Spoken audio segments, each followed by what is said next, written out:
Hi, I'm Ellen Gormley and welcome to my channel. So today we're talking about taming the curl in Tunisian crochet. So many of you have had the experience of crocheting Tunisian simple stitch with worsted weight yarn, and this is an example, but look how much it curls. It just wants to curl so badly. All of the stitches are on the front side of the fabric. So because we're not turning in Tunisian or Afghan crochet, we're just working the front side only and then doing a return pass.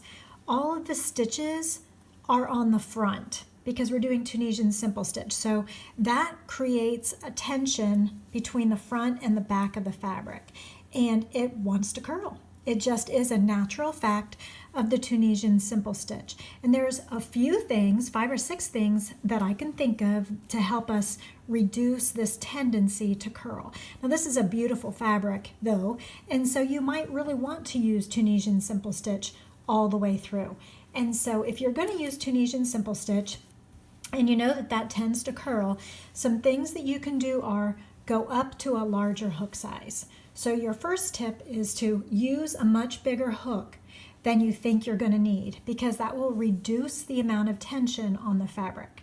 Now, that does mean your fabric will be drapier and possibly holier with the bigger hook. So those are some trade-offs that you have to consider.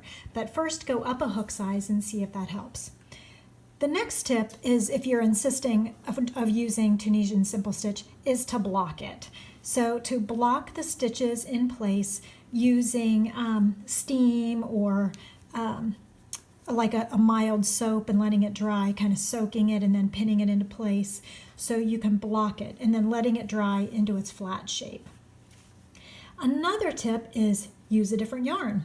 So this is Tunisian simple stitch. This is a worsted in Tunisian simple stitch, but this one is also worsted, but because it's thick and thin, and maybe because the hook size is a little bit bigger, this one is curling a little bit, but not nearly as drastically as this one. So you might change yarns because different yarns act differently. So this is a, let me just check the fiber content of this one before I say what it is. Okay, this one is acrylic and wool. This one here is acrylic and wool, and it acts like this. And this one is 100% wool. So it could be a little bit of a fiber thing and how it behaves, but also because it's thick and thin, the tension is spread out a little bit. Maybe that's why it's staying flatter. It's not completely flat. If I pick it up, it does want to curl a little bit, but not nearly as drastically as this one. Of course, this one is more rows, or this one is fewer rows, so the more rows I do, maybe it'll want to do a curl action thing. So, of course, you need to swatch. Swatch, swatch, swatch. Swatch with bigger hooks, swatch with different fibers, and also the next tip is to place an edging around it or to sew pieces together. So if you very much want a full piece that's Tunisian simple stitch, you can make a cowl and sew the edges together, and then that'll hold it in place. So if you imagine this was a big long strip and you sewed multiple pieces together, that would help hold them flatter. You can also put borders on just about anything. So if you did an edging around, that would help weigh it down, especially the thicker the border, the more it would weigh down the tendency to curl. So there's another tip. The edging, sewing pieces together, use a bigger hook, block it, check different fibers, swatch different fibers. So the best way to do it, though, in my opinion, is, if you're really set on specific yarns and you want to get the best result, look at this one here. This one is a mixture of stitches. So check out my Tunisian playlist, because what's going on here is we have 2 or 3 rows of Tunisian purl stitch. Then we have a border of Tunisian purl for the first 4 stitches, and then Tunisian simple stitch for the middle, and more Tunisian purl for the edge. So if you're a knitter and you understand to do stockinette curls, and to counterbalance stockinette, what do they suggest? They suggest using purls. So Tunisian simple stitch pulls the fabric, the yarn, to the front surface of the fabric, and purl kind of pushes it to the back.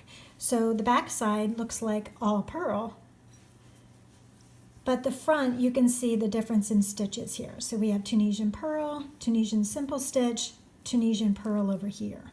And so that holds it very flat without even trying to press it or anything. It's the only thing curling is this top row, where I've not put like a border of 2 more Tunisian Purl rows like I did Tunisian Purl rows down here. So that will help it stay very, very flat. The next tip for you is to add a ribbing.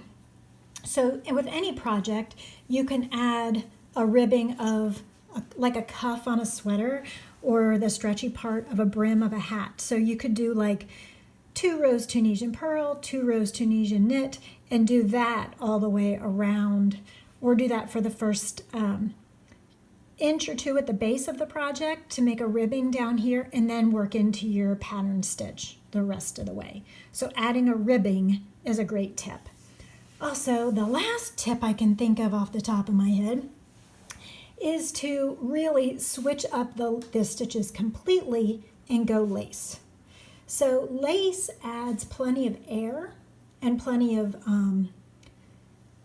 drapiness, so it's not holding the tension as tightly or as densely as Tunisian simple, Tunisian knit, Tunisian purl, these type of dense stitches. So check out my website or my playlist for the Tunisian playlist, and there's some newer stitches that I have on there, and I will add more of lacier stitches that add more air and less tension on the fabric. So those will help the fabric stay flat as well. So I hope you've enjoyed this video. I'd like to give a shout out to Ruthie's Crafting, Hazel M., Sweet P. Williams, I love that name, Brittany B., and Ophelia B. What great names this time. Thank you so much for subscribing. Please subscribe, like, notify on this channel. Please share with your friends. And now you know the tips and tricks to curling, to taming Tunisian curl.